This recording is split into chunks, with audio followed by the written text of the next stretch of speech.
திரும்ப அவரை அமைச்சராக நாங்கள் வந்து பதவி கொடுத்து அமரச் செய்வோம் அப்படிங்கிற ஒரு ஸ்ட்ராட்டஜியில் திமுக செயல்பட்டது என்றால் அவங்க மக்களை பற்றி கவலைப்படலைங்கிறது தான் வெளிப்படுது. ஒரு முதலமைச்சராக இருக்கிறாரு, அவரோட மகனை கொண்டு வர்றாரு, அவரோட அப்பாவும் ஒரு முதலமைச்சராக இருந்தார். இது 3 தலைமுறைக்கு வந்து ஒரு குடும்பம் வந்து முதலமைச்சர் பதவியில் அமரணும். திராவிடத்தை கருத்தியல் எடுத்து பேசக்கூடாதுன்னு சொல்லிட்டாங்க. நான் பேசாம இருக்க மாட்டேன். அதனால தான் ரஜினியை கூப்பிட்டு சம்பந்தமே இல்லாத விழாக்கள் அவரை கலக்க வச்சு அவர் மூலியமாக ஒரு கருத்து. ரஜினிக்கு ஏன் இந்த நிர்பந்தம் ஏற்பட்டிருக்கு அப்படின்னு பார்த்தீங்கன்னா, ரெட் ஜெயிண்ட்டுங்கிற ஒரு பெரிய முதலை. நீங்க பாஜக பூச்சாண்டி காட்டாதீங்க, பாஜகனால இங்க ஒண்ணுமே பண்ண முடியாது. இன்னைக்கு 8% வாக்களை பெறக்கூடிய திரு சீமான் அவர்கள் பல்வேறு இளைஞர்கள் அவரை நம்புகிறார்.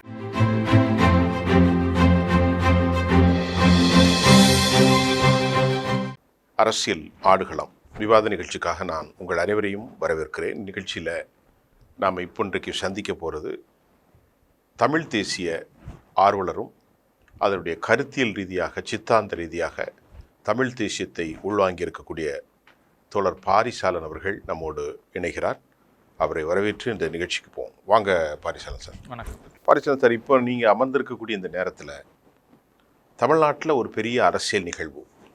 471 நாள் செந்தில் பாலாஜி உள்ளே இருந்து இப்போ வெளியே வந்துட்டார். அன்பு சகோதரனை நான் வரவேற்கிறேன் அப்படின்ட்டு ஒரு மிகப்பெரிய ஒரு தியாக வரலாற்றை முடித்த ஒருவரை போன்று திமுக அவரை வரவேற்கின்றது. உச்சநீதிமன்றம் அவர் மினிஸ்டர் ஆகிறதுக்கு எந்த தடையும் இல்லை, ஹாவ் எ நோ பேரியர் அப்படிங்கிறத சொல்லியிருக்கிறாங்க. நீங்கள் எப்படி அதை பார்க்குறீங்க? ரீதியாக பார்க்கும் பொழுது மினிஸ்டர் ஆவதற்கு அவருக்கு தடை இல்லை அப்படிங்கிறது அது ஓகே. சரி.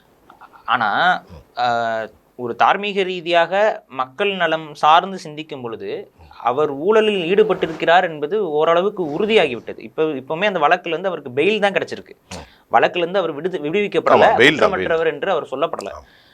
இரண்டாவது, அந்த வழக்குல அவர் ஒரு தக்க ஆதாரத்தோடு மாட்டியதுனால்தான் அவருக்கு பெயில் கிடைக்கிறதுக்கே இவ்வளோ நாட்கள் இழுத்தடிச்சது.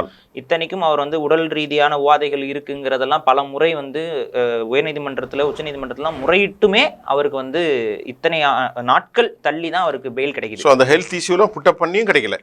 அப்படின்னா என்னன்னா, இவருக்கு எதிரான ஆதாரங்கள் ரொம்ப வலுவாக இருப்பது தான் அதுக்கு காரணம். அதையும் மீறி ஒரு அளவுக்கு அதிகமான அழுத்தத்தின் அடிப்படையில் இப்போ கொடுத்துருக்காங்க அப்படிங்கிறத நம்ம பார்க்க முடியும். இப்போ இங்கே என்ன அப்படின்னா, திரும்ப அவரை அமைச்சராக நாங்கள் வந்து பதவி கொடுத்து அமரச் செய்வோம் அப்படிங்கிற ஒரு ஸ்ட்ராட்டஜியில் திமுக செயல்பட்டது என்றால் மக்கள் சார்ந்த எந்தவித அவங்க மக்களை பற்றி கவலைப்படலைங்கிறது தான் வெளிப்படுது. திமுக வந்து மக்களை பற்றி கவலைப்பட்டு இருந்தார்கள் என்றால், இல்லை ஊழலுக்கு எதிரானவர்கள் நாங்கள் அப்படிங்கிறத பறைசாற்றிக்கணும்னு அவங்க எண்ணம் அவங்களுக்கு இருந்தால் பதவி கொடுக்கறதுக்கு தவிர்த்து அந்த வழக்கிலிருந்து முதல்ல அவர் குற்றமற்றவருங்கிறத நிரூபித்து வெளியில் வந்து அந்த வழக்கை வேகமாக வழக்காடி முடிக்கிறது தானே பார்ப்பாங்க. வழக்கு முடியல, சிறைத்தண்டனை அனுபவிச்சிருக்கணும், எதுவுமே இல்லை. ஆமா, இது விசாரணைக்கு தான் இவ்வளோ நாட்கள் இழுத்துருக்காங்க. இந்த விசாரணை விரைவாக முடிக்கலாம்ல. விசாரணையை வேகமாக முடிக்க வைக்கிறதுக்கு அழுத்தம் கொடுக்கலாம். நீதிமன்றம் அது அழுத்தம் கொடுக்கும், ப்ரெஷர் கொடுத்து அது அந்த இது வெளியிலிருந்து இவரை முடிச்சுட்டு இவர் ஒரு நிரபராதி, இவர் மீது சுமத்தப்பட்ட குற்றங்கள் வந்து பொய்யானவை அப்படின்னு சொன்னதுக்கப்புறம் அவர் தன்னை உறுதி செய்துவிட்டு அதுக்கப்புறம் வந்து அவர் பதவி பெறாரு அப்படின்னா அது ஒரு சரியான முறை. அதுக்கு தான் மக்கள் ஆதரவு கொடுக்கணும். இல்லை, இப்போ அவரை வரவேற்று புலங்காகிதமடைந்து சகோதரர் எமர்ஜென்சி காலத்திலே இப்படிப்பட்ட ஒரு நிகழ்வு கொடுமெல்லாம் நடக்கலை, உங்களுக்கு நடந்திருக்கே அப்படின்ட்டு முதலமைச்சர் சொல்றது what kind of impact on society, Tamil மக்களிடத்தில் எந்தவித தாக்கத்தை ஏற்படுத்தும்? என்ன தாக்கத்தை ஏற்படுத்தியிருக்கு அப்படின்னா, ஊழல்வாதிகளை வந்து மக்கள் வந்து பெரிதுபடுத்தாமல் கடந்து போங்கள். முதலமைச்சருடைய ஸ்டேட்மெண்ட் அதுதான். அவர் ஒரு ஊழல்வாதி இருந்தாலும் அவர் எங்கள் கட்சிக்கு வேண்டப்பட்டவர், எங்கள் கட்சிக்கு நிறையா செய்திருக்கிறார், அதன் அடிப்படையில் அவரை வந்து நான் வரவேற்பேன். இப்போ செந்தில் பாலாஜி அவர்கள் அதற்கு முன்பு அதிமுக இருந்த காலகட்டத்தில் அவர் மீது அதே குற்றச்சாட்டுகளை வைத்தது யாரு? திமுக தான். இதே திமுக இதே ஸ்டாலின் 2017 பேசியிருக்காரு விழுப்புரத்துல. நான் வந்தால் செந்தில் பாலாஜியை பிடிச்சி உள்ள தள்ளுவேன்னு பேசியிருக்காரு. அதுக்கப்புறம் அந்த பேச்சு மாறி இன்னைக்கு வந்து அவரை வரவேற்கிற இடத்துக்கு போயிருக்கிறாங்க. அப்படின்னா அவருடைய அந்த சம்பாதிக்கக்கூடிய திறமை என்பது ஸ்டாலின் அவர்களுக்கு பிடித்திருக்கிறது என்பதுதானே பார்க்கப்படும். சம்பாதிக்கிற திறமை. ஆமா, அப்படித்தானே நம்ம பார்க்க முடியும். ஏங்க இன்னைக்கு வரைக்குமே நம்ம சொல்றது என்னன்னா, டாஸ்மார்க்ல ஒரு பெரிய ஊழல் நடந்து கொண்டிருக்கிறதுங்கிறத நம்ம தொடர்ச்சியா சொல்லிக்கிட்டு இருக்கிறோம். அது ரொம்ப அடிப்படையா எல்லாருக்குமே தெரியும். குடிக்கிறவங்க எல்லாருக்குமே பாட்டில் 10 ரூபா அதிகம்னு. இந்த 10 ரூபா அதிகம்ங்கிற அந்த ஒரு நிலைன்னா அந்த 10 ரூபா எப்படி அதிகமா இருக்கும்? எம்ஆர்பி ரேட்டை விட 10 ரூபா எப்படி அதிகமா இருந்துட முடியும்? அப்ப அந்த 10 ரூபா எங்க போகுது? ஒரு பாட்டில் 10 ரூபா அதிகம், ஒரு பாட்டில் 20 ரூபா அதிகம்னு நீங்க கணக்கு வச்சு பார்த்தீங்க அப்படின்னா அது எவ்வளவு பெரிய எத்தனை கோடிகளை வந்து தமிழ்நாடு முழுக்க அது ஒரு நாளைக்கே பல கோடிகள், ஒரு நாளைக்கு. அப்ப அது அந்த கோடிகள் யார் கைக்கு போகுது, எப்படி போகுது, எந்த பக்கம் பதுக்கி வைக்கப்படுது, இந்த கேள்வியெல்லாம் வருது தானே. சரி, இப்ப பணம் இல்லாமல் அரசியல் செய்ய முடியாது. மதபலமும் சாதி பலமும் பணபலமும் இல்லாமல் இப்பொழுது ஒன்றும் செய்ய முடியாது. எக்ஸ்ட்ரா ரவுடிசம், மிரட்டல், இந்த கருத்தியல் ரீதியாக பாஜக தான் இவரை முடக்கி இருக்குது. கொங்கு மண்டலத்தில் இவர் ஒரு பெரிய வலிமையான சக்தியாக இருக்கார். கொங்கு மண்டலத்தை பொறுத்தவரை பாஜகவுக்கு ஒரு களம் இருக்குது, அதிமுகவுக்கு ஒன்று இருக்குது. அப்படிங்கிற பின் அரசியலில் பாஜக நீங்கள் சொன்ன மாதிரி பல ஆளுமைகளை enforcement directorate, central bureau of investigation, income tax இப்படியெல்லாம் மடக்குவதை எப்படி பார்க்குறீங்க? இல்லை இப்போ மடக்கிற இந்த செந்தில் பாலாஜியோட இதனால் அவர் மீது ஒரு சிம்பத்தி வராதா? துணை சமூகத்தின் மீதும் சாதியின் மீதும் கொங்கு மண்டலத்தில் ஐயோ நம்ம ஆட்களை, ஏன்னா சாதி அவ்வளோ ஃபயர் ஆனது உங்களுக்கு தெரியாத ஒரு விஷயம் இல்லை. நம்ம ஆட்களை 421 நாள் போட்டாங்களே. உண்மையிலேயே வந்து அது வந்து அப்படிலாம் எந்த ஒரு நிகழ்வும் நடந்ததாக நான் பார்த்து எனக்கு தெரியல. எந்த மாதிரி? அதை வந்து கொங்கு மக்களோ இவங்க சேர்ந்துட்டு எங்கள் சமூகத்தவரை நீங்கள் முடக்குகிறீர்கள்ங்கிற அந்த எண்ணமோ அந்த ஒரு புரிதலோ யாருக்கும் இருப்பது போல தெரியல. எந்த ஒரு அவங்க சமூக கூட்டங்கள்லையோ செந்தில் பாலாஜிக்காக அழுதோ புலம்பியோ அவரோட உரிமையை பற்றி பேசியோலாம் யாரும் பேசியதாங்க கூட நான் கொங்கு மண்டலத்தில் கவுண்டர் சமூக மக்கள் யாரும் அதெல்லாம் கண்டுகொள்ளவில்லை. ஏன்னா நீங்க இங்க வந்து ஒரு ஸ்ட்ராட்டஜியை ஃபிக்ஸ் பண்ணிட்டீங்க. என்ன ஸ்ட்ராட்டஜி அப்படின்னா, யார் அதிகமாக காசு கொடுக்குறாங்களோ அவங்களுக்கு ஓட்டுங்கிற ஒரு ஸ்ட்ராட்டஜியை வந்து ரொம்ப அழகா ஃபிக்ஸ் பண்ணி கொண்டு வந்தாச்சு இன்னைக்கு அரசியலில். அந்த நினப்பில் தான் தொடர்ச்சியாக அரசியல் செய்து கொண்டு இருக்கிறார்கள். திமுகலாம் ஒரு படி மேலே போயிட்டு பணத்தை வீட்டுக்கு கொண்டு போய் கொடுக்குறது இல்லை, கொண்டு வந்து அவங்கள வந்து ஒரு மாதிரி ஒரு சிறை பாதுகாப்பு மாதிரி ஒரு மண்டபத்தை எடுக்கிறது, அந்த மண்டபத்தில் கொண்டு வந்து மக்களை கொண்டு வந்து அடைச்சிடுறது. ஏன்னா நம்ம பணம் கொடுத்துட்றோம், வேறவங்க யாராவது வந்து அவங்களுக்கு இன்ஃப்ளூயன்ஸ் பண்ணி பணம் கொடுத்துட்டா, இல்லை அவங்க மூளையை கழுவி விட்டுட்டா அப்போ என்ன பண்ணுறது? அப்போ அவங்களெல்லாம் கொண்டு வந்து ஒரு மண்டபத்தில் அடைச்சி அங்கே வச்சு பணத்தை கொடுத்து இது பண்ணி சாப்பாடு போட்டு சினிமா படங்கள் புது படங்கள்லாம் எடுத்து போட்டு அதில் பாவம் கொடுமையிலும் கொடுமை. உதயநிதி ஸ்டாலின் அவர்கள் நடித்த படத்தெல்லாம் அவர் போடுறாங்களா, மக்கள் வந்து ஐயோ என்ன வெளியே விட்டுருப்பா, இந்த படத்தெல்லாம் போட்டு எங்களை கொள்ளாதீங்கப்பா, காசு கொடுக்குறேன்னு உன்னை நம்பி வந்தால் இந்த படத்தெல்லாம் ஏன் போடுறேங்கிற அந்த ஒரு இதெல்லாம் இருந்திருக்குப்பா. அவங்க கஷ்டப்பட்டு மக்கள் வந்து செவரேறு குச்சி வந்த கதையெல்லாம் இருக்குது. இந்த மாதிரிலாம் ஒரு நிகழ்வுகளை செய்து அந்த மக்களை வந்து நாங்கள் பணம் கொடுத்து விலை வாங்குதல் அப்படிங்கிற ஒரு உளவியலுக்கு வந்துட்டாங்க. தவறோ தப்போ ஒவ்வொரு கருத்தியலும் ஒவ்வொரு உள்வாங்கியிருப்பார். நீங்கள் தமிழ் தேசியத்தை உள்வாங்கியிருக்கீங்க, சிலர் திராவிட தேசியத்தை உள்வாங்கியிருப்பார்கள், சிலர் சனாதன தேசியத்தை உள்வாங்கியிருப்பார்கள். அது தவறில்லை. ஆனால் உதயநிதியை பொறுத்தவரை கருத்தியல், திராவிடவியல், ஜஸ்டிஸ் பார்ட்டி, திமுகவின் ராபின்சன் முன்னேற்றம், சமகால அரசியல்கள், இது ஏதாவது அவருக்கு நல்லா புரிந்திருக்கிறதா? ஒரு அறிவுஜீவி தளத்தில் இருக்காரா? 42 வயசுல அடுத்த முதல்வராக அல்லது துணை முதல்வராக வருவதற்கான தகுதி எப்படி உருவானது? அந்த தகுதிகள் இருக்கா இல்லையா அப்படிங்கிறத நம்ம இங்கே விவாதிக்கிறது இல்லை. ஏன்னா எந்த ஒரு மனிதனுக்கும் தகுதி இருக்கலாம், இல்லாமல் இருக்கலாம். ஆனா உதயநிதி ஸ்டாலின் அவர்களுக்கு இந்த வாய்ப்பு எப்படி வருதுன்னு தான் நம்ம அதைத்தான் கேட்கிறேன். வாய்ப்பும் தகுதியும் அப்படி எடுத்துக்கணுங்க. தகுதி என்பது வந்து நமக்கு தெரியாது, வாய்ப்பு நமக்கு தெரியாது. அவர் நாளைக்கே ஒரு தகுதியான துணை முதல்வராக கூட செயல்படலாம், தெரியல. ஆனா இந்த வாய்ப்பு எதனால வருது? எல்லா இளைஞர்களும் சொல்றாங்க, சினிமாவில் வந்து ஒரு அப்பாவுடைய பையன் வந்து அவர் ஒரு அப்பா பெரிய நடிகராக இருப்பார், பையனை கொண்டு வந்து சினிமா அதில் இது பண்ணும்பொழுது என்ன பண்ணுறாங்க, நெப்போட்டிசம், அது வந்து பார்த்தீங்கன்னா அதெல்லாம் சொல்லி திட்டுறாங்க, எல்லாம் பண்ணுறாங்க. இப்போ அதுவும் இது என்ன வேறுபாடு? ஒன்று தானே. இவர் ஒரு முதலமைச்சராக இருக்கிறாரு, அவரோட மகனை கொண்டு வர்றாரு, அவரோட அப்பாவும் ஒரு முதலமைச்சராக இருந்தார். இது 3 தலைமுறைக்கு வந்து ஒரு குடும்பம் வந்து முதலமைச்சர் பதவியில் அமரணும் அப்படிங்கிற ஒரு எண்ணம் கொண்டு இருக்கு அப்படின்னா. சரி, நீங்கள் எண்ணம் கொண்டு இருக்கு, நான் குறுக்கிட்டு மக்களுக்கு செய்தி சேர்க்கறது தான் பேசுகிறேன். அப்போ மூத்த தலைவர்கள்லாம் மௌனியாக்கப்பட்டிருக்கிறார்களே, எதிர்த்து ஏன் பேசக்கூடாது? மௌனியாக்கப்பட்டிருக்காங்கிறத கடந்து பாவம் மூத்த தலைவர்களை வந்து கேலிக்கும் கிண்டலுக்கும் கொண்டு வந்து நிப்பாட்டியிருக்காங்க. ரஜினி அவர்களை கொண்டு வந்து, ரஜினி அவர்களுக்கும் திமுக என்ன சம்பந்தம்? ரஜினி அவர்கள் அரசியலுக்கு வரும்பொழுது திமுக வந்து ஆதரிச்சுட்டு இருந்துச்சா, வரவேற்றுச்சா? அந்த ரஜினி அவர்களை கொண்டு வந்து இந்த பேக் பெஞ்சுக்காரங்க, பழைய ஸ்டூடெண்ட்ஸ், இவங்க தான் ரொம்ப இதுன்னு சொல்லி யாரை கார்னர் பண்ணுறாங்க? அதுக்கு தான் துரைமுருகன் அவர் அதுக்கு ரியாக்ட் ஆகிறாரு. அப்போ உங்களுக்கே புரிஞ்சிருச்சு யாருக்காக வைக்கப்பட்ட பொறி, அதில் யார் வந்து சிக்குகிறார் என்பதை பார்த்து யாரை காரணம் காட்டி ரஜினி அவர்கள் பேசினார்கள்னு புரியும். ரஜினிக்கு அசைன்மெண்ட் கொடுக்கப்பட்டது. இப்போ என்ன கேள்வினா, ரஜினி அவர்கள் இந்த கூட்டத்தில் வந்து பேசுவதற்கான அவசியம் எங்கிருந்து வந்தது? கேள்வி இருக்குல்ல. ரஜினி அவர்களுக்கும் இதுக்கும் சம்மந்தம் இல்லை, அவர் வந்து பேசிக்கிறார். சரி, பேசிய கருத்து வந்து அதை வந்து மேம்போக்கா சரியில்லை, அவர் ஏதோ தெரியாமல் பேசிட்டாருங்க அப்படிங்கிறத கடந்து போயிருக்கலாம். ஆனால் அதுக்கு ஒரு எதிர்வினையை ஒரு மூத்த தலைவர், திமுகவில் இருக்கக்கூடிய ஒரு மிக மூத்த தலைவராக இருக்கக்கூடிய துரைமுருகன் அவர்கள் வந்து சொல்லும் பொழுது, ஆமாம் இல்லை உங்களை அவர் சொல்லலைங்க, அவர் பொதுவாக ஒரு நகைச்சுவையாக பேசினாருன்னு தானே சொல்லணும். அதை விட்டுட்டு ரஜினியோட கருத்துக்கு வலு சேர்க்கும் விதமாக உதயநிதி அவர்கள் பேசுகிறார் என்றால் இப்போ நீங்க புரிஞ்சுக்க வேண்டியது, உதயநிதி விரும்பியதைத்தான் ரஜினி பேசினார். ரஜினி பேசியதுக்கு உதயநிதி ஆதரவா வரல. உதயநிதி சொன்னதை தான் ரஜினி அவர்கள் செய்து காட்டியிருக்கிறார், பேசியிருக்கிறார். அதனால தான் ரஜினியை கூப்பிட்டு சம்பந்தமே இல்லாத விழாக்கள் அவரை கலக்க வச்சு அவர் மூலியமாக ஒரு கருத்து. ரஜினிக்கு ஏன் இந்த நிர்பந்தம் ஏற்பட்டிருக்கு அப்படின்னு பார்த்தீங்கன்னா, ரெட் ஜெயண்ட்ங்கிற ஒரு பெரிய முதலை, அந்த முதலைக்குள்ள தான் இன்னைக்கு எல்லா திரைத்துறை சார்ந்தவர்களும் இருக்கிறாங்க. பல ஆயிரம் கோடிகள். பாரிசாலன், தமிழக திரைத்துறையில் ரெட் ஜெயின் வந்து பல ஆயிரம் கோடிகள் முதலீடு, அதிகாரம் கைகளில் இருக்கிறது. முதலமைச்சருடைய மகன் அமைச்சர், வருங்காலத்தின் இன்னும் சில நாட்களில் துணை முதல்வர். அப்ப ரஜினிக்கு இதுல ஒரு அசைன்மெண்ட் இருக்கலாம், நீங்கள் இப்படி பேசுங்கள் என்று கூட சொல்லியிருக்கலாம். ஏன்னா இனி ரஜினிக்கு அரசியல் இல்லை, இனி எல்லாம் முடித்து விட்டார், இனி இல்லை, அப்படித்தானே இருக்கலாம், வாய்ப்பு உண்டு. ரஜினி அவர்களுக்கு பெரிய அளவு இனிமே தமிழகத்தில் அரசியல் இல்லை, அவர் இல்லை. ஆமா, அவருக்கு இல்லை. ஆனா அவரை வைத்து ஒரு அரசியலை வந்து திமுக திரும்ப கட்டமைக்க பாக்குது. இந்த மாதிரி இவரை நீங்க திட்டுங்க, இவரை கொஞ்சம் நக்கல் அடிச்சு விடுங்க, நையாண்டி அடிச்சு விடுங்க, அப்ப வந்து அவர் கொஞ்சம் மாதிரி ட்ரிகர் ஆகி பேசுவாரு. அது மூலமா அவருக்கு ஒரு கெட்ட பேர் உருவாகும். அதை காரணம் காட்டி அவரை ஓரம் கட்டுறதுக்கு எங்களுக்கு ஒரு வசதிய வாய்ப்பா இருக்கும். ஏன்னா எல்லாத்துலயும் தலையிடுறாரு, எல்லாத்துலயும் தலையிடுறாரு. யாரு? துரைமுருகன். அப்படிங்கிற அந்த ஒரு அவரை கண்ட்ரோல் பண்ணவும் முடியல. ஆமா, ஏன்னா ஒரு மூத்த தலைவர், அவர்கிட்ட இவங்களால எதிர்த்து பேச முடியாது. கட்சிக்காரங்க வந்து கட்டமைப்புகள் இருப்பாங்க. அப்படி இருக்கும் பொழுது இன்னைக்கு வந்து எல்லாருக்குமே தெரியுதுங்க, உதயநிதி ஸ்டாலின் அவர்களுக்கு ஆதரவாக பேசுவதும், உதயநிதி ஸ்டாலின் அவர்கள் கட்டமைப்புல இந்த ஐடி விங் எல்லாம் செயல்படுறதும் இன்னைக்கு கண்கூடாக தெரியுது இல்ல. இவரே போய் பேசுறாரு, ஆபாசமாக ஊடகங்களை பேசக்கூடியவர்களுக்கு எல்லாம் ஆதரவு கொடுத்துக்கிட்டு. நீங்க பாத்தீங்கன்னா ஊடகவியலாளர்கள் இவர் யாரை பெருமைப்படுத்துறாருன்னு பாத்தீங்கன்னா ஆபாசமா பேசுறவங்கள. அப்ப இந்த ஒரு தப்பான கலாச்சாரத்தை வந்து யாரு நடைமுறைப்படுத்துறா? இப்போ நமக்கு செந்தில் பாலாஜியுடைய இன்று காலை நிகழ்வு, நேற்று காலை நடந்த நிகழ்வு, நேற்று மாலை என் கையெல்லாம் உடைச்சிட்டாங்க. ஜெயில இருந்து வந்து சொல்றாரு ஷவுக்கு சங்கர், உள்ள அடிச்சு நொறுக்கிட்டாங்க. திராவிடத்தை கருத்தியலை எடுத்து பேசக்கூடாதுன்னு சொல்லிட்டாங்க. நான் பேசாம இருக்க மாட்டேன், 5 மாதங்கள் உள்ள இருந்து வந்துட்டேன் அப்படின்னு நண்பர் சவுக்கு வெளியே வந்து ஒரு அரசியலுக்கு பேட்டி கொடுக்கிறார். உங்களுக்கே தெரியும், சவுக்கு சங்கர் அவருக்கு நான் ஆதரவான நிலைப்படை கிடையாது.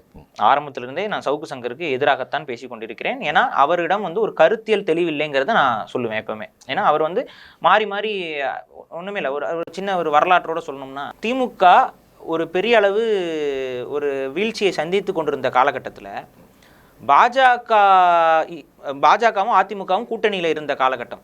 பாஜகவை பூதாகதப்படுத்தி திமுகவுக்கு நம்ம வாக்கு செலுத்தாமல் விட்டுட்டோம்னா பாஜக ஆட்சி அதிகாரத்துக்கு வந்துடும், ஏடிஎம்கே வந்து அவங்களால நிற்க முடியாது, திமுக தான் ஒரே தீர்வுன்னு சொல்லி சவுக்கு சங்கர் தொடர்ச்சியாக பேசினார். அப்போ இருந்தே நான் எதிர்க்கிறேன்.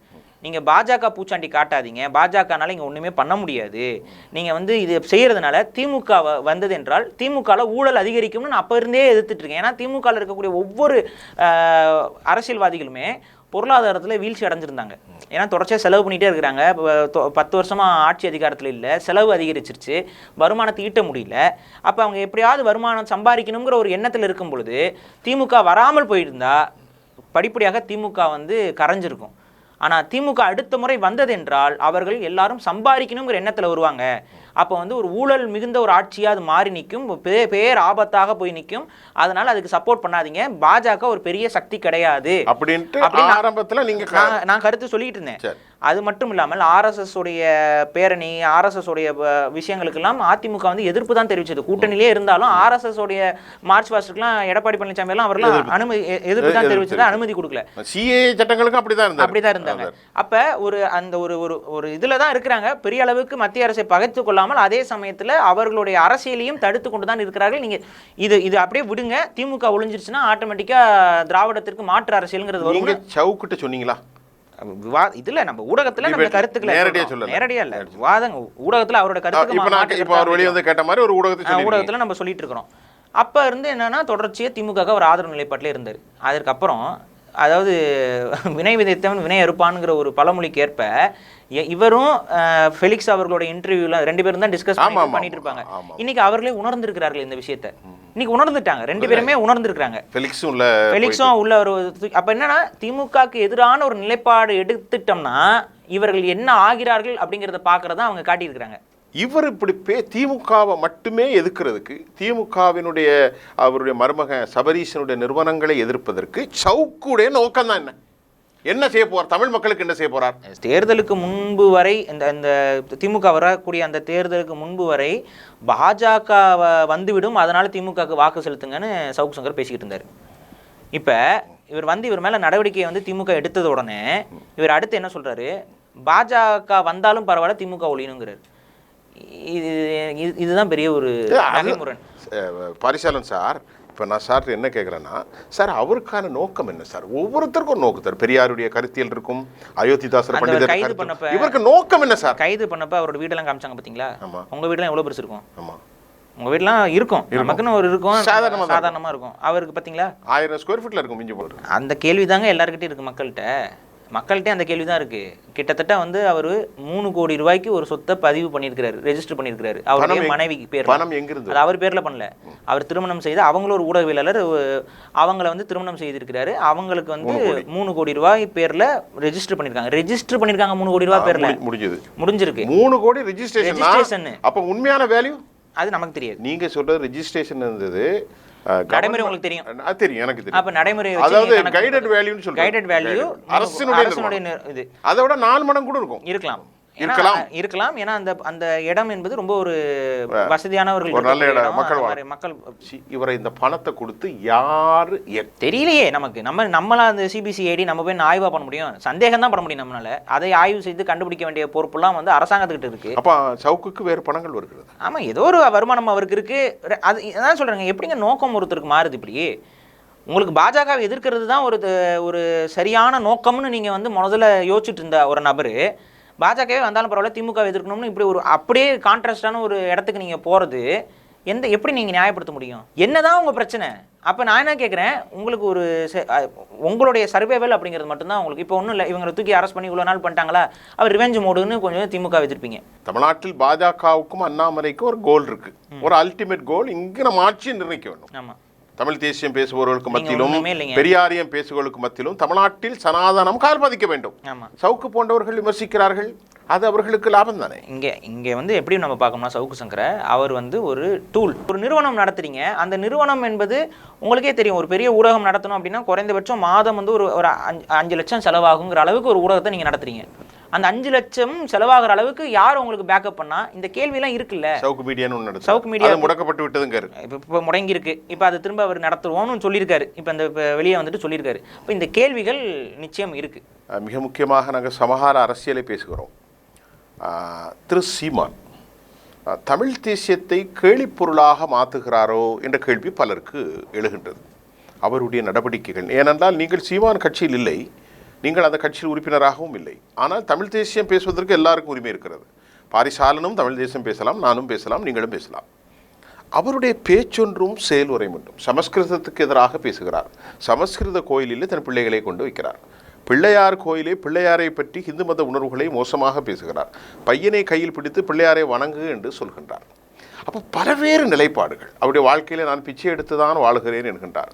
தமிழை எதிர்ப்பவன் தாயோடு புணர்வதற்கு சமம் என்று கடும் போக்குவாதத்தை முன்வைக்கிறார். தனது பிள்ளைகளுக்கு அமெரிக்காவுடைய இன்டர்நேஷனல் ஸ்கூலில் ஆங்கில வழி கல்வியை 2 குழந்தைகளுக்கும் பல லட்சம் கணக்கில் செலவுகிறார். ஆக ஒரு தமிழ் தேசியவாதி, ஒரு தலைவன் பேச்சொன்றும் செயல் ஒன்றும் இருந்தால் உண்மையான தமிழ் தேசியவாதிகளை நான் உங்களை எப்படி நம்புவது? பாரிசாலனை நான் எப்படி நம்புவது? கேள்விதானே. இங்கே எப்படி பார்க்கணும்னா, தமிழ் தேசியவாதிகளை வந்து நகைப்பு பொருளாக அப்படின்னு சொல்லியிருந்தீங்க. நான் சீமானை தான் கேட்குறேன். இல்லை மற்ற தமிழ் தேசியவாதி அல்ல. பொதுவாகவே தமிழ் தேசியவாதிகளுடைய குரல்களும் அவரோட கொள்கை கோட்பாடுகளும் மக்களிடம் போய் தெளிவாக சேர்ந்து விடக்கூடாது. ஏன்னா நீங்கள் வந்து தமிழ் இன உணர்வுங்கிறது தமிழர்களுக்கு இருக்கு, இல்லாமல் இல்லை. அதை உணராம தான் இருக்கிறாங்க. எப்பவும் இருக்கும். ஆமாம், அது சார்ந்த அரசியலை உணராமல் இருப்பதால் தான் அவங்களுக்குள்ள அந்த குழப்பம் இதெல்லாம் இருக்குது. அப்போ இந்த குழப்பத்திற்கான தெளிவை வந்து தமிழ் தேசியவாதிகள் கொண்டு சேர்த்து விடக்கூடாதுங்கிற ஒரு நோக்கம் கொண்டவர்கள் என்ன பண்ணுறாங்கன்னா, தமிழ் தேசியவாதிகளை வந்து தொடர்ச்சியாக அவங்க பேசக்கூடிய அத்தனைக்கும் வந்து ஒரு அந்த குதர்க்கவாதம்னு சொல்லுவாங்கள்ல, அந்த மாதிரி குதர்க்க கருத்துக்களையும் குதர்க்கவாதங்களையும் உருவாக்கி ஒரு குழப்ப நிலையை உருவாக்கிக்கிட்டே இருக்கிறாங்க. அதையும் அது கடந்து தான் வரணும், கஷ்டப்பட்டு விலக்கி சொல்லித்தான் நம்ம அந்த அரசியலில் தெளிவை ஏற்படுத்த முடியும். அதன் மாதிரியான கருத்துக்களும் சீமான் அவர்களுக்கு நடந்திருக்கு. சீமான் அவர்கள் பேசியதில் வந்து நிறைய குதர்க்கங்களை கண்டுபிடிச்சு குதர்க்கமாக அவர் ஒன்று சொல்லியிருப்பாரு நினச்சி. இதுக்கு அடுத்து வந்து நீங்கள் சொல்கிறது போல் இப்போ இந்த விநாயகர் வழிபாடு முறை அப்படிங்கும்போது இப்போ நான்லாம் வந்து என்ன சொல்கிறேன், விநாயகர் வழிபாடு என்பது ஆசீவக மரபு, அதற்கும் இந்து மதத்துக்கும் தொடர்பு இல்லை, ஆனால் அதுக்கும் ஆசீவகத்துக்கும் தொடர்பு இருக்குது. அந்த அடிப்படையில் இந்து மத புராண கதைகளை புறந்தள்ளி விட்டு விநாயகரை நம்ம முன்னோர்கள் எப்படி வழிபட்டார்களோ அந்த அடிப்படையில் வழிபட்டுட்டு போங்கிறத என்னுடைய கருத்து. ஆனால் சீமான் அவர்கள் திராவிட தரப்பு கருத்தை வந்து ஏற்றுக்கிறாரு. அவர் அது ஆசீர்வாத கடவுள்னு ஒரு பக்கம் பேசினாலும் அந்த பக்கம் வந்து பார்த்தீங்கன்னா திரும்ப வந்து விநாயகர் வந்து எடுத்துக்காட்டுக்கு விநாயகர் சதுர்த்திக்கு வந்து அவர் வந்து வாழ்த்து சொல்லலை. இப்போ நான் விநாயகர் சதுர்த்தி வீட்டில் கொண்டாடுறேன், அதை நான் மக்கள்கிட்ட வெளிப்படுத்தியா காட்டுறேன். தப்பு இல்லையே, நான் காட்டுறேன். நான் எப்படி கொண்டாடணுங்கிறதான் சொல்கிறேன். விநாயகர் சதுர்த்திக்கு அந்த என்னமோ மோரியா கீரியான்லாம் இப்போ சொல்லாமல் நான் வந்து விநாயகர் அகவல்னு ஔவையார் அவருடைய பாடலை போட்டு தமிழ் முறைப்படி விநாயகரை வழிபட்டு அது ஆசீவக அடையாளம், அது வந்து ஒரு கருத்தியல் ரீதியான ஒரு கடவுள்னு அந்த விளக்கத்தை கொடுத்து நான் வழிபடுறேன். அதை நான் மக்கள்கிட்டையும் வெளிப்படுத்துகிறேன், நான் வாழ்த்து சொல்கிறேன், வெளிப்படுத்துகிறேன். இது என்னுடைய இது. ஆமாம், அதே போல் நான் வழிபடுகிறேன் இது அப்படின்னு சொல்லி நீங்கள் விளக்கம் கொடுத்து விட்டால் பிரச்சனை இல்லை. இந்த இரட்டை நிலைப்பாடு எடுக்கும்போது கண்டிப்பாக ஒரு கேள்வி வரதான் செய்யும். விநாயகரை கோடிக்கணக்கான மக்கள் நம்புகிறார்கள். பார்வதி குளிக்க வந்தால் சிவபெருமான் கதெல்லாம் சொன்னீங்க. அப்ப அது யாருடைய கருத்து? திராவிட கழகத்தின் கருத்து. ஆமா, ஒரு மனிதனுடைய உணர்வுகளை காயப்படுத்துவது இந்து மத அடையாளங்கள், அது தப்பு. அப்ப நீங்க அதே கருத்தை போயிட்டு பையனடே பிள்ளையார கும்பிடுறா அப்படின்னு பக்கா வீடியோ இருக்கு. அப்ப என்ன சார் நீங்க சொல்ல வரீங்க? நீங்க என்ன சொல்ல வரீங்க? இப்படி பேசுறீங்க. அதாங்க நானும் சொல்றேன். இந்த இடத்துல வந்து நம்ம ரொம்ப தெளிவாக பயணப்பட வேண்டிய கட்டாயம் நமக்கு இருக்கு. அந்த கட்டாயத்தை சீமான் அவர்கள் உணரணும். இந்த விஷயத்தை எந்த விஷயத்திலுமே ஒரு நம்மளுடைய நபர்கள் வந்து கேட்கிறேன். பாரிசாலன் தகுதியான நபர், you are deserved people to sit here. Let me clear. நான் என்ன கேட்குறேன்னா, இப்போ நான் ஆங்கிலம் பேசுகிறேன், ஆங்கிலம் எனக்கு எதார்த்தமாக வரும், தமிழ் தான் எனக்கு தாய்மொழி, தமிழை தவிர எந்த மொழியும் தெரியாது. ஆங்கிலம் அந்நிய மொழி, அதில் எந்த அறிவே கிடையாது. அது சும்மா ஒரு கனெக்டிவிட்டி. தம் பிள்ளையே எங்கே சேர்த்துருக்கீங்க 2 பையனையும்? லட்சக்கணக்கான இன்டர்நேஷ்னல் ஆங்கில வழிக்கல்வி. அப்போ ஒரு தமிழ் தேசியவாதி யார் நம்புவா? அது முரண் தான். அந்த முரணில் எனக்கு மாற்றுக்கிறது கிடையாது. அவர் வந்து தமிழ் வழி கல்வி வேணும் அப்படின்னு சொல்லி பேசியிருக்கிறாரு. அவங்க கட்சியோட கொள்கையாக இது இருக்கிறது. ஆங்கில வழி கல்வி இருக்கக்கூடாதுன்னு பேசியிருக்காங்க. ஆங்கிலம் மொழிப்படமாகத்தான் இருக்கணுங்கிறது அவங்களுடைய கொள்கை முடிவாக இருக்கிறது. கட்சியுடைய கருத்தும் அதுவாக தான் இருக்குது. அப்படி இருக்கும் பட்சத்தில் தமிழ் வழி பள்ளிக்கூடங்கள் தமிழகத்தில் ஏராளமாக இருக்கிறது. அரசு பள்ளிக்கூடங்கள் இருக்கிறது. 37,000க்கு மேல இருக்கு. இல்ல தனியார் தமிழ் வழி பள்ளிக்கூடங்களும் இருக்கு. நிறைய பேருக்கு தெரியுது. இருக்கு. சென்னையிலேயே இருக்குது. தனியார் நீங்க வந்து அரசு பள்ளிகள்ல கொஞ்சம் தரம் இருக்காது, இல்ல வந்து அந்த பழக்கங்கள் இதெல்லாம் வந்து ஒரு கண்டிப்பு இல்லை அப்படிங்கிற மாதிரி ஒரு கண்டிப்பு இல்லை. இப்போ ஏன்னா வந்து அரசாங்கத்தில் வந்து சில சட்டங்கள் இருக்கு, ஆசிரியர்கள் வந்து பெரிய அளவு கண்டிக்க முடியறது இல்லை. இந்த குறைபாடுகள் இருக்கு, ஒரு சில மறுக்க முடியாது. அந்த மாதிரி குறைபாடு இல்லை. வந்து இவர் ஒரு மூத்த அரசியல்வாதி, அவருடைய மகன்கள் போய்கொண்டு வர பள்ளிக்கூடங்கள் வந்து அரசு பள்ளிக்கூடமாக இருந்தால் பாதுகாப்பு சார்ந்த சில விஷயங்கள், இந்த காரண காரியங்களுக்காக நான் தனியார் பள்ளியில் விடுறேன் அப்படின்னா அது வேற. ஆனால் தமிழ் வழியில தான் விட்டுருக்கணும். அதில் எனக்கு மாற்றுக்கிறது இல்லை. ஆமாம், இப்போ தமிழ் நீங்கள் சொன்ன மாதிரி பிரைவேட்டாக இருக்கக்கூடிய தமிழ் கல்வி இருக்கிறது நம்ம சொல்கிறோம். எனக்கு இப்போ தான் தெரியும். நான் ஒரு ஊடகவியலாளர், 20 வருஷமாக நான் ஊடகத்தில் 25 வருஷமாக இருக்கேன். ஆயிரக்கணக்கான மேடை கூட்டங்களை பேசுகிறேன். எனக்கு தெரியாது. உங்கள்கிட்ட நான் கற்றுக்கிட்டேன், உங்களுக்கு ரொம்ப நன்றி. அதாவது பிரைவேட்டாக தமிழ் ஸ்கூல் இருக்குது, தமிழ் வழி கல்விகள் இருக்கு. அது போக அவங்களோட சிலபஸ்லையுமே உங்களுக்கு வந்து அந்த எக்ஸாம்ஸ் எழுதும் பொழுது நம்ம கவர்மெண்டோட இது எடுத்து எழுதுவாங்க. இவ்வளவு வசதி இருக்கக்கூடிய திரு சீமான் அவர்கள் ஒரு தம்பிமாரை கூட உட்காந்து தமிழ் வழியில் பார்க்கலாம். அப்போ நான் என்ன சொல்றேன், இந்த வார்த்தைகளை பாருங்க. அந்த மாதிரி கடும் போக்கு ஒரு பணிவு இருக்க வேண்டும். ஒரு தலைவனுக்கு நான் தனிப்பட்ட முறையில் சீமான் எனக்கு ரொம்ப நண்பர். அதுதாங்க எனக்கு ரொம்ப நண்பர். ஒரு பணிவு இருக்க, வார்த்தை தாயோடு புணர்வது. என்ன சொல்லக்கூடிய விதத்துல வந்து மாற்றம் தேவைங்கிறதுல எனக்கு மாற்றுக்கிறது இல்லை. கடும் போக்கு. அது வந்து தூய தமிழ்ல பேசணும், அதாவது தூய தமிழ்ல பேசாமல் இருப்பது ரொம்ப ஒரு தவறான ஒரு செயல் அப்படிங்கிற ஒரு விஷயத்துக்காக தான் அவர் அதை சொல்றாரு. ஆனா அதை இவ்வாறு சொல்வதன் மூலமாக அது ஒரு ரொம்ப நெகட்டிவான ஒரு விஷயம் மக்கள் மத்தியில பார்க்கப்படும். இன்னைக்கு ஆங்கிலம் கலவாமல் பேசுறது தேவை, அதுல மாற்றுக்கிறது யாருக்குமே இல்லை. ஆனா இன்னைக்கு ஆங்கிலம் கலந்து பேசி கொண்டிருப்பதற்கான காரணம் தமிழர்கள் கிடையாது. இங்க வந்து நம்மளை சுத்தி இருக்கக்கூடிய பல விஷயங்களால நம்ம வந்து அந்த இன்ஃப்ளூயன்ஸ்க்கு உள்ளாக்கப்பட்டு இன்னைக்கு நம்ம அந்த ஒரு நிலையில மாட்டிக்கிட்டு இருக்கோம். இது சரியாகும் பொழுது இயல்பாகவே மக்கள் வந்து மாறிடுவாங்க. எடுத்துக்காட்டுக்கு சீமான் அவர்களே பல இடங்களில் பதிவு பண்ண ஒரு விஷயம் தான் பேக்கரி அப்படிங்கிறது தான். இலங்கையிலையுமே ரொம்ப வருஷமாக வெள்ளக்காரன் காலகட்டத்துலேருந்து பேக்கரின்னு தான் இருந்துச்சு. ஆனால் அப்போ வெதுப்பகம்னு பேரை மாற்றினதுக்கு அப்புறம் அது பழக்கத்துக்குள்ள வந்துருச்சு. இன்னைக்கு போய் கேட்டிங்கன்னா வெதுப்பகம்னு பல பேர் சொல்லுவாங்க. அது அப்படி தான் இருக்கு. பேக்கரிங்கிற அந்த பேர் வந்து அடிபட்டு போயிடுச்சு. அப்படி பழக்கத்தில் வந்து அதே தான் ஊடகம் இவையெல்லாம் நம்ம கட்டுப்பாட்டுக்குள்ள இருக்கும் பொழுது அதெல்லாம் சில சட்டங்கள் மூலமா சரி செஞ்ச முடியும். நீங்க சொல்றது ரொம்ப கரெக்ட். இப்போ ஒரு தலைவனுடைய அடையாளம், ஒரு தலைவன் எவ்வாறு இருக்கிறானோ அப்படித்தான் தொண்டர்கள் இருப்பார்கள். இன்னைக்கு 8% வாக்களை பெறக்கூடிய திரு சீமான் அவர்கள் பல்வேறு இளைஞர்கள் அவரை நம்புகிறார்கள். ஆனால் அவருடைய காணொலிகள் சிலது வெளியே வருகின்றது. அது உண்மை பொய் தன்மை எனக்கு தெரியாது. ஆனால் அவருடைய பேச்சுக்கள் கடும்போக்குவாத வன்குரோத்து நடவடிக்கையாக துடைத்தெறிவதை போன்ற ஒரு பேச்சுக்கள் ஒட்டுமொத்த தமிழ் தேசத்தே ஒரு பரிகாசியம். நான் தமிழ் தேசத்தை என்று சொல்ல மாட்டோம். நமக்கும் அந்த தமிழ் தேசத்தில் ஒரு அன்பு உண்டு. ஆனாலும் ஒரு தலைவனுடைய வார்த்தை, ஒரு தலைவன் ஒரு டைனமாக இருக்கும். தலைவன் எவ்வளியோ மக்களும் அவ்வளி. அதற்கு மாற்றமாக இருக்கிறார். உதாரணத்துக்கு கொண்டே சொல்கின்றேன். ஒரு மீனவ பெண், அந்த பெண் காளியம்மான் உணர்ச்சி பூர்வமாக பேசுகிறார். அவரை பிசிரெண்டும். இங்கே என்னன்னா அது வந்து அவங்களுடைய அலுவலகத்துக்குள்ள யாரோ ஒருத்தருக்கு குரல் பதிவு அனுப்பியிருக்கிறாங்க. அந்த பேச்சு வந்து கண்டிக்கத்தக்க பேச்சு தான். அதில் எனக்கு மாற்று கருத்தே கிடையாது. கட்சிக்காரர்களை வந்து பிசிறு அப்படின்னு சொல்றது வந்து ஏற்க முடியாது. என்ன நோக்கத்தில் அவர் சொன்னார்? இல்லை அது அவங்க காளியம்மா நல்ல ஃபார்வர்டாக வர்றாங்க. அவங்களுடைய பேச்சு வந்து டெம்ட் ஆகி. இல்லை அது அந்த ஆடியோ வந்தது வந்து பார்த்தீங்கன்னா கிட்டத்தட்ட இப்போ இருந்து எனக்கு தெரிஞ்சு ஒரு 1.5 வருஷத்துக்கு முன்னாடி பேசின பேச்சு அது இப்போ தான் வைரல் ஆச்சு. பேசினது அது ஆனால் இப்போ தான் வைரல் ஆச்சு. அது அந்த காலகட்டத்தில் வந்து பார்த்தீங்கன்னா காளியம்மாள் அவர்கள் மீது ஒரு குழப்பமான ஒரு நிலையில் நாம் தமிழர் கட்சியோட நிர்வாகம் இருந்த காலகட்டம் அது. அவங்க வந்து வேறு கட்சிக்கு போயிடுற மாதிரியான ஒரு அவதூறு கருத்து. அந்த அவதூறு கருத்தை தலைமை அவர்கள் நம்பிக்கொண்டிருந்த காலம்னு எடுத்துக்கலாம். அப்போ அந்த காலகட்டத்தில் ஒரு வெறுப்புணர்வின் அடிப்படையில் அந்த பேச்சு வந்திருந்தது. அதுக்கப்புறம் அது எலெக்ஷனில் எல்லாம் மாறிடுது. அவங்களோட நிலைப்பாடு, அவங்க தொடர்ந்து நாம் தமிழர் கட்சியில் அவங்க செயல்பாடு இதெல்லாம் பார்த்து அது மாறிடுதுன்னு வச்சுப்போம்.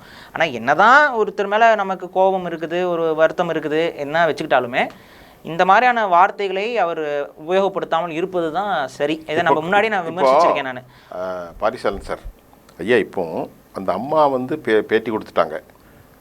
என்னால் கடைசி அவங்க பேச்சு முத்தாய்ப்பா சொன்னாங்க, நான் தமிழ் தேசியவாதி, என்னால் எந்த பங்கமும் வராது அப்படின்னு சொல்லி முடிச்சிட்டாங்க. நீங்க வேணா என்ன வெளியேறலாம், அப்படிதான் அர்த்தம்.